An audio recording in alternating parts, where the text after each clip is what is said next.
Assalamualaikum warahmatullahi wabarakatuh. Alhamdulillahirabbil alamin, hamdan katsiran thayyiban mubarakan fihi kama yuhibbu rabbuna yardah. Asyhadu an la ilaha illallah wahdahu la syarikalah wa asyhadu anna Muhammadan abduhu wa rasuluhu la nabiyya wa la rasula ba'dah. Allahumma shalli wa sallim ala habibina wa syafi'ina wa maulana Muhammadin sallallahu alaihi wasallam wa ala alihi wa sahbihi ajma'in. Amma ba'd.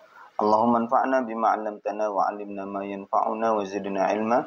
Allahumma inna nas'aluka 'ilman nafi'an wa rizqan thayyiban wa amalan mutaqabbala. Amin ya rabbal alamin. Para pemirsa, sahabat yang menyaksikan video ini yang dimuliakan Allah Subhanahu wa taala, kita akan melanjutkan bacaan buku kita, masih buku yang ditulis oleh Buya Hamka yang berjudul Pribadi Hebat. Ya, ini Pribadi Hebat. Kita akan melanjutkan halaman yang keempat. Ya, sebelumnya kita sudah membahas ya tentang prolog ya pribadi, berikut tentang nilai seorang adalah pribadinya. Nah, sekarang kita masuk pembahasan halaman yang keempat tentang arti pribadi. Beliau menyatakan di dalam buku ini bahwa bukan pula hal yang mudah mengupas dan menunjukkan arti pribadi. Hal itu termasuk perkara gaib yang hanya dapat ditunjukkan bekasnya, tetapi tidak dapat diraba-raba. Ya, tidak dapat diraba barangnya. Tidak ada bedanya dengan listrik, aether, dan radio. Pribadi seorang dapat diketahui setelah melihat perjalanan hidupnya dan rekam jejak usahanya. Nah, beliau mengatakan bahwa masalah mengungkapkan arti pribadi seorang itu bukan perkara yang mudah. Ya, melainkan perkara yang sulit. Kita tidak bisa mengetahui pribadi orang lain sebelum kita ya tahu betul latar belakangnya, jejak digitalnya, atau jejak kehidupannya, atau kita ya sudah sangat dekat dengan orang itu. Barulah kita bisa mengetahui pribadinya. Adapun jika kita melihatnya secara sepintas saja, ya secara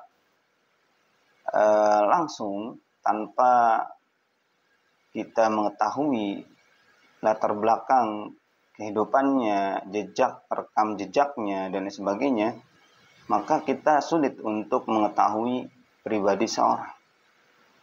Sebab kata beliau bahwa masalah pribadi ya atau arti pribadi pada seorang itu perkara yang gaib. Maksudnya apa? Perkara yang gaib di sini adalah bahwa kita tidak bisa menilai orang lain kecuali harus adanya bukti.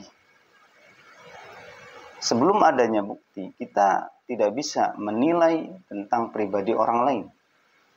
Kita tidak bisa mengungkapkan apa pribadi pada seseorang. Nah, itulah yang dimaksud dengan bahwa pribadi seorang itu bagi kita adalah perkara yang gaib. Nah, oleh karena itu kata beliau, kapan kita bisa mengetahui pribadi seorang? Yaitu ketika kita mengetahui rekam jejaknya. Ya, seorang itu hidup meninggalkan jejak. Ya, seseorang juga hidup terkadang ya membuktikan dirinya di hadapan orang lain. Nah, dari pembuktian dia di hadapan orang lain atau dari rekam jejaknya, maka kita ya akan mengetahui data-data tentang diri pribadi seorang. Dengan data-data itulah kita mengetahui pribadinya seperti apa. Nah, seperti itu. Kemudian beliau melanjutkan sudah ringkas namanya jika kita katakan bahwa pribadi itu sebagai berikut. Yang pertama, pribadi adalah kumpulan sifat dan kelebihan diri yang menunjukkan kelebihan seseorang daripada orang lain. Sehingga ada manusia besar dan manusia kecil. Ada manusia yang sangat berarti hidupnya dan ada yang tidak berarti sama sekali. Kedatangannya tidak menggenapkan dan kepergiannya tidak mengganjilkan. Yang kedua, pribadi adalah kumpulan sifat akal budi, kemauan, cita-cita, dan bentuk tubuh. Hal itu menyebabkan harga kemanusiaan seseorang berbeda dari yang lain. Nah, beliau mengartikan pribadi dengan dua arti. Ya, arti yang pertama bahwa yang namanya pribadi itu adalah kumpulan sifat. Ya, kumpulan sifat yang menunjukkan ya tentang kepribadian seorang. Di mana dengan sifat tersebut, dengan sifat yang melekat pada seseorang tersebut, yang kemudian dia itu menjadi sosok pribadi. Nah, sosok pribadinya dapat membuat orang itu, apakah dia termasuk orang yang besar, dalam hal ini adalah dia betul-betul berpengaruh ya, di hadapan manusia, berpengaruh dalam kehidupan manusia, atau pribadi manusia kecil, maksudnya dia tidak punya pengaruh sedikit pun, ya, tidak punya pengaruh dari sisi keilmuan untuk orang lain, dari sisi kehadiran dia ya di tengah-tengah masyarakat misalkan. Nah, pribadi seseorang itu berbeda-beda ya. Ada yang pribadinya besar, ada yang pribadinya kecil. Ya, ada yang dia itu bermanfaat untuk masyarakat, ada yang tidak bermanfaat bagi masyarakat. Nah, dengan perbedaan-perbedaan pribadi tersebut menunjukkan ya kelebihan dan kekurangan pada seseorang. Nah, kelebihan dan kekurangan pada seseorang inilah yang disebut dengan pribadi. Itu yang pertama. Kemudian yang kedua, kata beliau bahwa yang namanya pribadi itu adalah kumpulan sifat. Kumpulan sifat. Berupa apa? Akal budi, kemauan, cita-cita, ya, dan bentuk tubuh. Nah, jadi makna pribadi yang kedua ini lebih menunjukkan pada karakter secara langsung. Ya, karakter yang melekat pada orang itu, bukan akibatnya. Kalau yang pertama itu adalah akibat, ya, akibat yang timbul dari karakter. Itu yang pertama. Kalau yang kedua hanya sifat yang melekatnya saja. Nah, ini bisa diartikan sebagai pribadi juga. Contohnya sifat akal budi. Nah, artinya orang ini bersifat ya katakanlah dia berbudi pekerti. Orangnya berbudi luhur, orangnya berakhlak mulia. Nah, ini artinya pribadi yang melekat pada dia, sehingga orang ketika memandang dirinya itu sebagai sosok yang berakhlak, sosok yang berbudi pekerti, sosok yang beradab. Kemudian juga kemauan. Ada seseorang itu yang kemauannya lemah dalam ya mencari penghidupan, dalam menggali cita-citanya, dalam meraih kesuksesannya, ya. Nah, ini kemauan seorang dalam hal itu berbeda-beda. Nah, kemauan inilah yang juga bisa dikatakan sebagai pribadi. Nah, kita akan bisa menilai, melihat orang lain ketika dihadapkan dengan perkara yang mana perkara ini menunjukkan pada kualitas seseorang, maka itu menjadi pribadi dia. Contohnya bahwa dia ketika dihadapkan dengan ya proses menghadapi ya raihan cita-citanya, kita melihat dia tuh serius apa tidak, kemauannya kuat atau tidak. Ya, ketika belajar misalkan, kita akan nampak pada seseorang ketika belajar. Apakah sosok ini ketika belajar serius, mempunyai kemauan yang kuat? Karena dengan belajar, ya cita-cita yang dia ingin raih itu bisa tercapai. Nah, kita bisa melihat apakah ketika dia belajar punya kemauan yang keras atau lemah. Biasanya kalau kemauannya keras, orang ini akan mudah untuk meraih cita-citanya. Sebaliknya ketika kemauannya lemah, itu akan sulit untuk mendapatkan apa yang diinginkannya. Nah, kemauan yang ada pada diri seorang itu juga bisa menjadi pribadi. Artinya, apakah dia pribadi orang yang berkemauan keras atau berkemauan lemah. Nah, itu. Makanya juga beliau melanjutkan, ya, juga cita-cita. Nah, cita-cita ini juga menunjukkan pada pribadi seorang. Nah, apakah orang ini pemberani? Apakah orang ini penakut? Apakah orang ini pemalu? Itu bisa dilihat dari cita-citanya juga. Nah, seperti misalkan dia ternyata cita-citanya jadi TNI, ya, jadi tentara, jadi polisi. Nah, ini biasanya menunjukkan karakter seorang. Wah, ternyata biasanya orang yang bercita-cita menjadi tentara itu punya jiwa kesatria, punya jiwa pembelaan terhadap orang lain, punya jiwa mengayomi masyarakat, punya jiwa, ya, mengorbankan dirinya untuk orang banyak. Nah, artinya dia tuh sosok yang pemberani. Ada yang cita-citanya hanya contohnya misal menjadi pengemis, menjadi, ya, preman, menjadi macam-macam. Cita-citanya ada yang baik, ada yang buruk. Nah, artinya cita-cita seorang itu, ya, menunjukkan pada karakter dia. Ada yang cita-citanya jadi guru. Nah, itu biasanya menunjukkan bahwa karakter orang ini rajin belajar, rajin membaca, ingin bermanfaat untuk manusia. Nah, ini karakter dia. Jadi, dengan cita-cita, itu bisa menunjukkan karakter seorang. Ada yang cita-citanya jadi koki, ada yang cita-citanya jadi atlet. Nah, itu bisa menjadi sosok, ya, yang pribadi itu melekat pada dia. Nah, itu makna yang kedua. Di arti pribadi menurut Buya Hamka itu ada dua. Yang pertama, kumpulan sifat, ya, yang menunjukkan pada kelebihan atau kekurangan pada seseorang. Yang kedua, kumpulan sifat yang berupa karakter yang melekat pada dia. Ya. Beliau melanjutkan,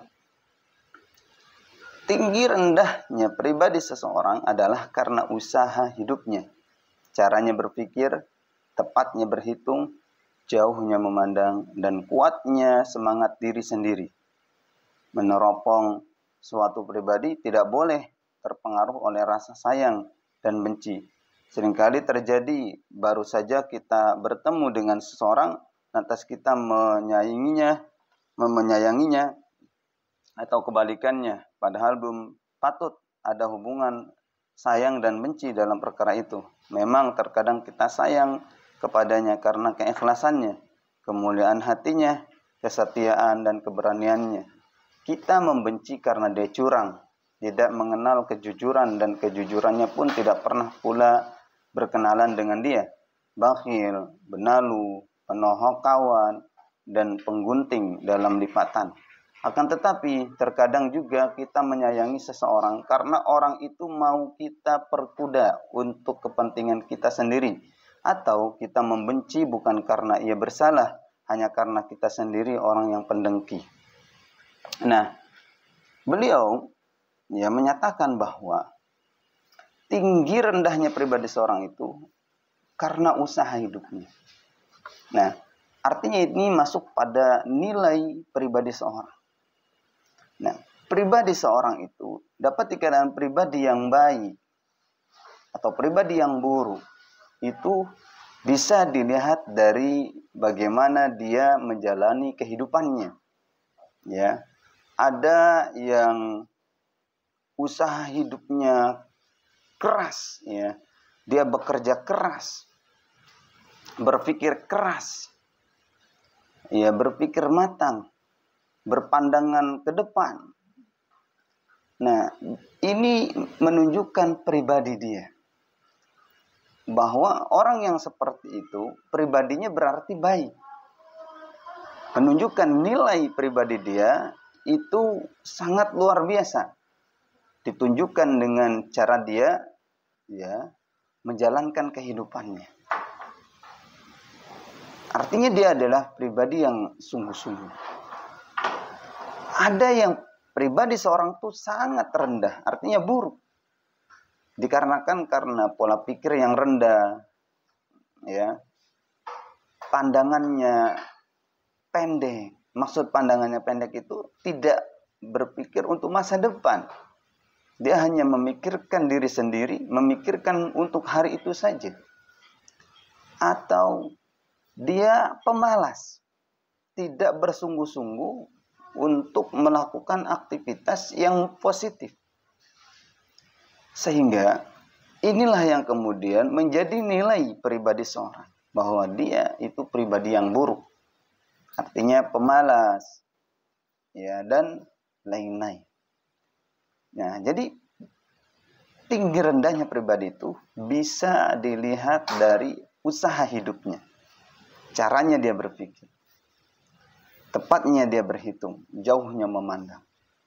Nah, itu, ya, tinggi rendahnya pribadi seseorang. Nah, sehingga kata beliau, untuk menilai pribadi seorang itu tidak, ya, bisa secara singkat, tidak bisa secara langsung.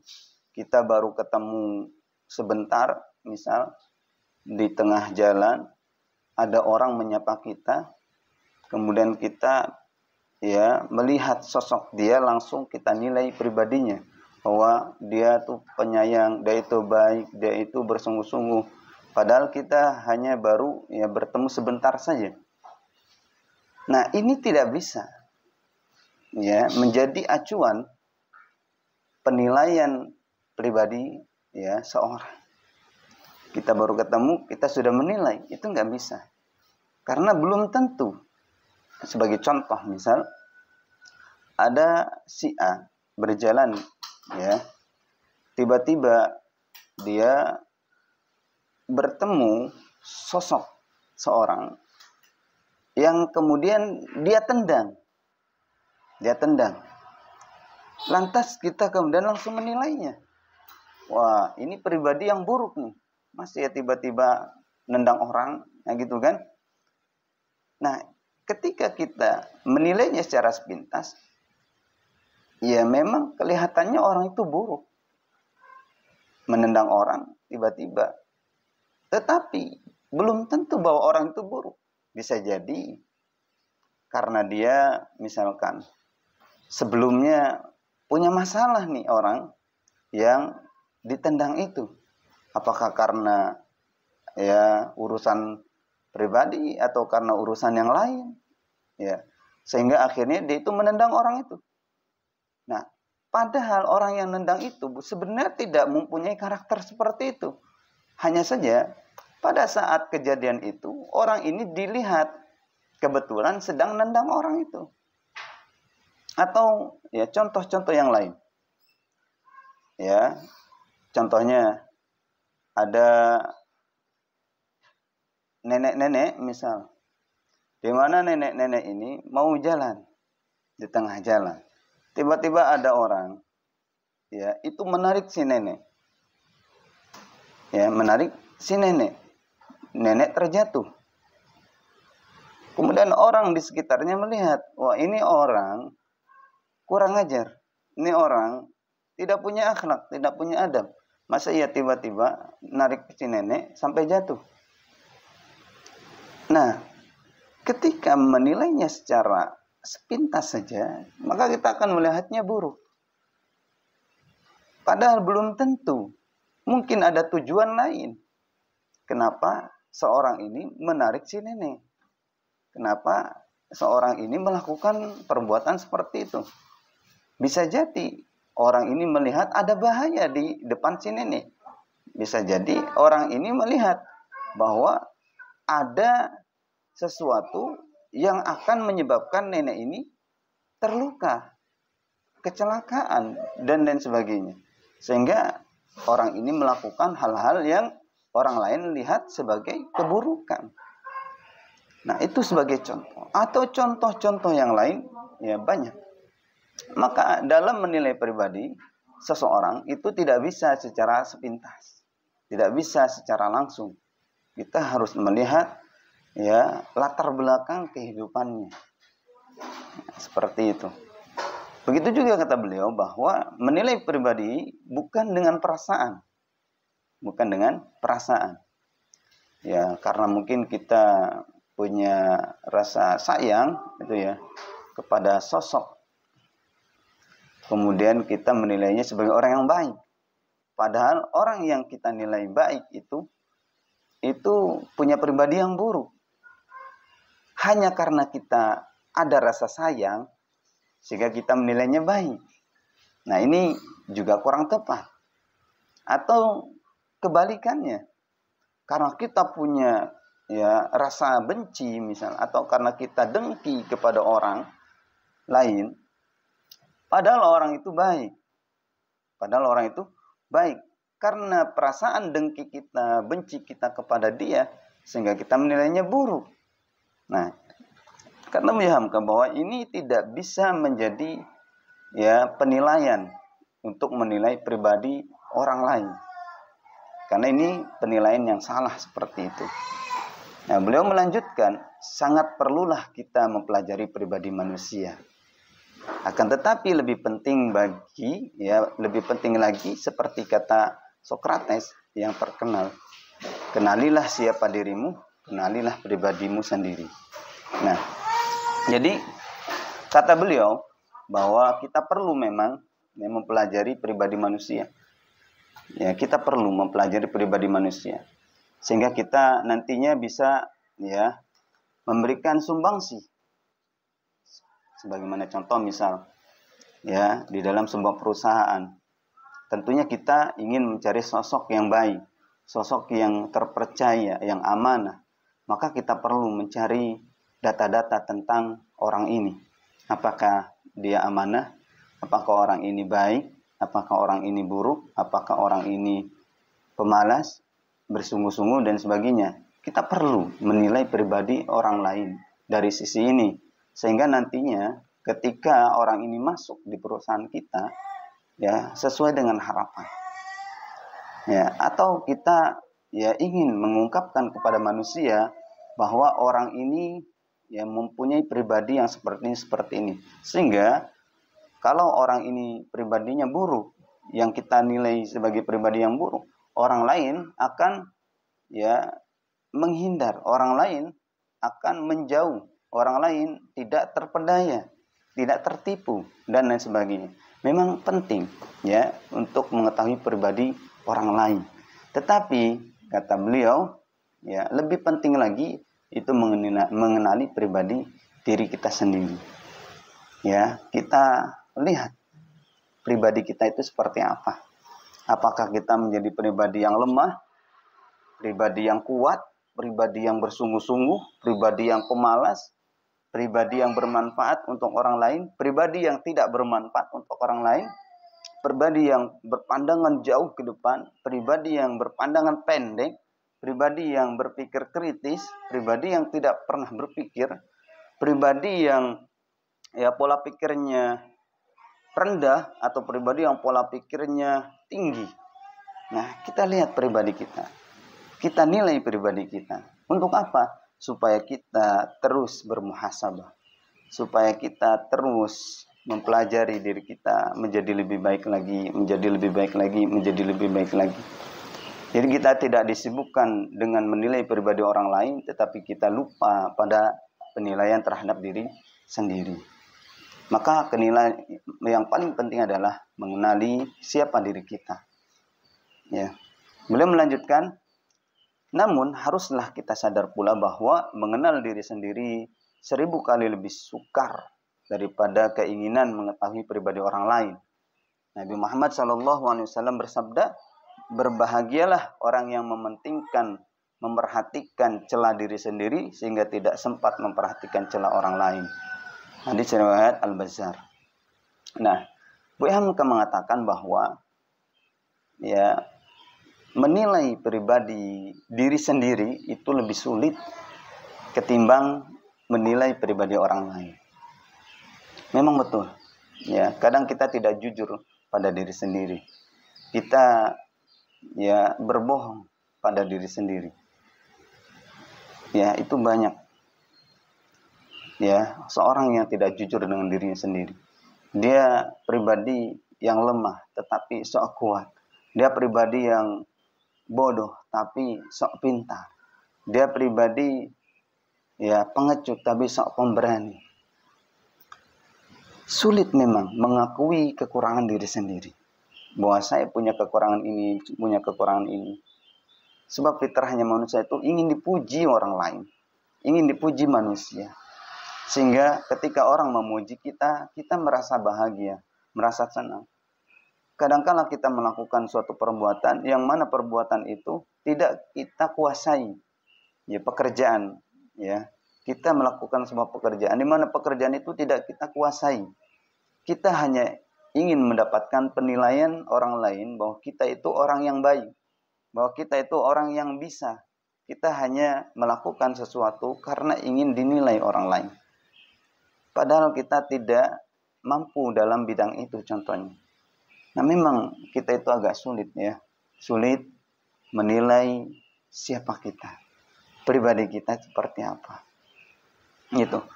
Tapi kalau menilai pribadi orang lain, ya gampang-gampang sulit, tapi itu biasanya orang lebih mudah menilai orang lain. Langsung kita mengatakan dia pembohong, dia pemalas. Kita gampang saja menilai orang lain. Walaupun secara hakikatnya tidak bisa seperti itu. Artinya kalau kita membandingkan apakah lebih mudah menilai orang lain atau menilai diri sendiri, maka jawabannya adalah ya lebih sulit menilai diri sendiri. Nah, beliau melanjutkan, ya jelaskanlah siapa engkau dan tentukanlah maksud wujudmu, kata Fichte. Ya, beliau membawakan ya ungkapan Fichte bahwa kata beliau, jelaskanlah siapa engkau dan tentukanlah maksud wujudmu. Nah, ingin menunjukkan bahwa kita memang perlu ya menunjukkan jati diri kita di hadapan orang lain. Ya, tentulah kita ya dan kita juga bisa menentukan ya tujuan kita itu seperti apa. Keberadaan kita itu inginnya menjadi seperti apa. Nah, kita memang perlu. Makanya kita perlu menilai diri sendiri sehingga kita nanti ketika berjalan dengan masyarakat itu sesuai dengan harapan kita dan sesuai dengan harapan masyarakat. Beliau melanjutkan, apakah karakter suatu pribadi merupakan bawaan lahir atau dapat diusahakan? Sudah jelas bahwa bentuk kehidupan manusia telah ada sejak ya dalam rahim ibu. Dahulu hal itu masih diragukan dan dipandang sebagai dongeng saja. Akan tetapi menurut majalah Woman bahwa di Universitas Antioch ya di Ohio, Amerika, perkumpulan dokter yang meneliti ibu hamil telah mendapat beberapa bukti bahwa kegembiraan atau kesedihan seorang ibu yang sedang mengandung berpengaruh juga kepada berat atau ringannya timbangan bayi setelah ia dilahirkan. Ya. Penjagaan kesehatan dan perasaan ibu saat mengandung sangat mempengaruhi perkembangan pribadi kandungannya kelak setelah anak itu lahir.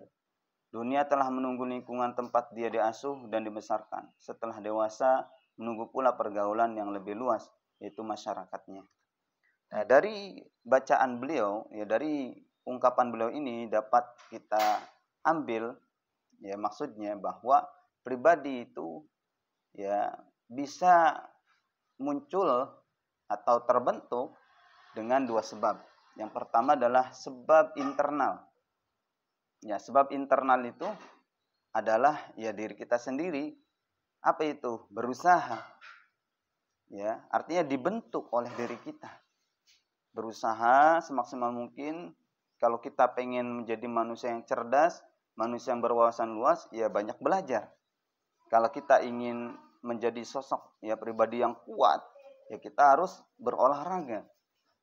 Ya, kalau kita ingin menjadi pribadi yang bermanfaat, ya kita harus terjun di tengah masyarakat. Ya, itu artinya pribadi yang pertama ini adalah pribadi yang dibentuk oleh diri sendiri. Ini yang disebut dengan internal. Adapun yang kedua adalah pribadi yang dibentuk oleh eksternal, di luar kita. Apa itu? Ada dua. Yang pertama, keturunan. Yang pertama, keturunan. Yang kedua, ya, itu pengaruh orang lain. Pengaruh orang lain. Nah, jadi pribadi yang kedua, eksternal ini, yang pertama adalah keturunan. Bahwa pribadi kita yang sekarang ini tentu ada rasa-rasa orang tua. Dari orang tua kita. Ya, kalau orang tuanya pemalu, biasanya anaknya pemalu. Kalau orang tuanya berani, biasanya anaknya pemberani. Kalau orang tuanya guru, biasanya anaknya juga akan berusaha menjadi guru. Kalau orang tuanya kiai, biasanya anaknya ingin ya seperti ayahnya, orang tuanya kiai, ingin menjadi kiai juga. Jadi pribadi seseorang itu bisa dibentuk dengan keturunan, oleh keturunannya. Ya, keturunannya biasanya cerdas-cerdas. Ya, biasanya ya kita sebagai keturunannya pun akan ikut cerdasnya. Ini ya bagian yang kedua. Yang pertama, jadi dari keturunan. Dari keturunan. Makanya banyak di dalam ajaran kita, ya ajaran agama Islam, bahwa orang tua itu mempengaruhi anaknya. Nah, kalau dalam pepatah, buah jatuh tidak jauh dari pohonnya. Nah, makanya kalau orang tuanya suka berbohong, gitu ya, suka berdusta, suka mencuri, suka korupsi, contohnya, biasanya anaknya juga tidak jauh karakternya seperti orang tuanya. Dia suka berdusta juga, suka mencuri, suka korupsi dan sebagainya, suka pemarah dan sebagainya. Makanya penting di dalam Islam sebagai sosok orang tua harus menjaga dirinya sendiri supaya nanti kelak keturunannya juga menjadi baik. Jadi perbaiki diri kita sebagai orang tua, maka anak-anaknya pun akan menjadi baik pula. Nah, jadi pribadi seorang anak itu bisa ya dibentuk dari keturunan, terbentuk dari keturunan.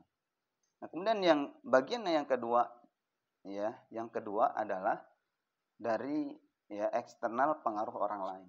Apa itu? Teman, lingkungan masyarakat. Nah, ini penting. Nah, teman itu bisa merubah pribadi kita. Bisa merubah pribadi kita menjadi baik, bisa juga merubah pribadi kita menjadi buruk. Nah, itu tergantung dengan siapa kita berteman. Ketika kita berteman dengan teman yang baik, maka kita akan ke bawah menjadi baik. Ketika kita berteman dengan teman yang buruk, maka kita akan ke bawah menjadi buruk seperti temannya. Makanya di dalam Islam kita diingatkan bahwa ad-dinu, ya, bahwa agama itu tergantung temannya. Maka lihat dengan siapa kita berteman, dengan siapa kita berkawan. Ya, pandur ila man yukhalil. Jadi lihat kepada temannya. Maka di dalam Islam kita dianjurkan supaya berteman, bergaul dengan yang baik, dengan orang yang baik, supaya kita menjadi orang yang baik, bukan orang yang buruk. Kemudian kita menjadi orang yang buruk. Jadi penting kita ya memilih teman. Jangan sampai kita memilih teman yang buruk sehingga kita terpengaruh keburukannya. Ya, di dalam sebuah hadis ada dua perumpamaan. Orang yang berteman dengan teman yang buruk seperti ya dia ya bertemu ya tukang besi, di mana tukang besi itu biasa identik dengan panas dan asap. Ketika kita bertemu dengan tukang besi, walaupun kita tidak ya melakukan pekerjaan itu, setidaknya kita dapat asapnya atau dapat panasnya. Ya. Sebaliknya kata ya di dalam sebuah hadis, kalau kita berteman dengan teman yang baik itu seperti bertemu dengan penjual minyak wangi. Ketika kita bertemu dengan penjual minyak wangi, ada kemungkinan yang bisa kita dapatkan. Kemungkinan yang pertama, kita beli minyak wanginya. Kemungkinan yang kedua, kita tidak beli minyak wanginya, tapi kita bisa mencium ke bawah, ya artinya mendapatkan wanginya. Nah, jadi teman yang baik itu bisa mempengaruhi diri kita. Maka dalam Islam dianjurkan supaya kita mencari teman yang baik, bukan teman yang buruk. Nah, kemudian lingkungan masyarakat. Lingkungan masyarakat juga bisa membentuk pribadi kita. Ketika masyarakatnya, katakanlah menjaga kebersihan lingkungan, kita pun menjadi sosok yang menjaga kebersihan juga. Sebaliknya ketika lingkungan tersebut tidak menjaga kebersihan lingkungan, kita pun ya sama. Tidak menjaga kebersihan lingkungan. Sebagai contoh, ya, di lingkungan itu masyarakat kalau membuang sampah sembarangan, ya meludah sembarangan, membuang sampah sembarangan. Kemudian kita sebagai anak saat itu melihat bagaimana masyarakat melakukan perbuatan itu, yang akhirnya menjadi penilaian yang dianggap biasa. Wah, ini membuang sampah sembarangan itu sudah biasa di sini. Sehingga akhirnya kita tumbuh berkembang di lingkungan tersebut, melihat ya perbuatan-perbuatan masyarakat tadi, sehingga kita mencontohnya. Kita akhirnya ya sini mah sudah kotor, ya sudah dibuang saja sampah sembarangan. Sebagaimana kebanyakan orang-orang di lingkungan itu juga sama melakukan perbuatan itu, membuang sampah sembarangan. Sehingga akhirnya kita ya menjadi sosok yang tidak peduli dengan kebersihan lingkungan. Nah, ketika dibawa ya di lingkungan yang bersih, memang di awal nanti kita akan mengikuti sebagaimana sebelumnya. Ya, kita membuang sampah sembarangan. Tapi kalau kita sudah dibentuk lagi dengan lingkungan yang bersih, maka ketika kita mau membuang sampah sembarangan, kita berpikir, ini kan lingkungan bersih, masih kita buang buang sampah sembarangan. Sehingga nanti terbentuklah kita menjadi sosok yang menjaga kebersihan. Nah, jadi lingkungan itu mempengaruhi pribadi seseorang. Nah, itu ya. Maka kita juga penting untuk mencari lingkungan yang baik buat kita. Kalau kita sebagai orang tua, mencari lingkungan yang baik untuk anak-anak kita. Sehingga nanti anak-anak kita ya terbentuk dengan pribadi yang baik sesuai dengan keadaan lingkungannya. Nah, ini ya yang ditulis oleh Buya Hamka tentang arti pribadi. Mungkin ini yang bisa saya sampaikan ya, mudah-mudahan bermanfaat. Ya, sebelum kita tutup ya, saya ingin melanjutkan satu paragraf lagi. Beliau mengatakan, sangat penting juga pendidikan di sekolah apabila suatu masyarakat telah merdeka, berdemokrasi, berbudi tinggi, sangguplah masyarakat itu menimbulkan pribadi yang kuat. Nah, ini melanjutkan sebelumnya bahwa masyarakat itu ya berpengaruh untuk pembentukan pribadi seseorang. Apakah itu di lingkungan tempat dia tinggal atau di lingkungan dia belajar atau di sekolah. Baik, itu yang bisa saya sampaikan ya, yang kita pelajari dari buku beliau Pribadi Hebat. Insya Allah kita akan melanjutkan bacaan kita pada halaman selanjutnya. Mudah-mudahan bermanfaat. Kita tutup. Wassalamualaikum warahmatullahi wabarakatuh.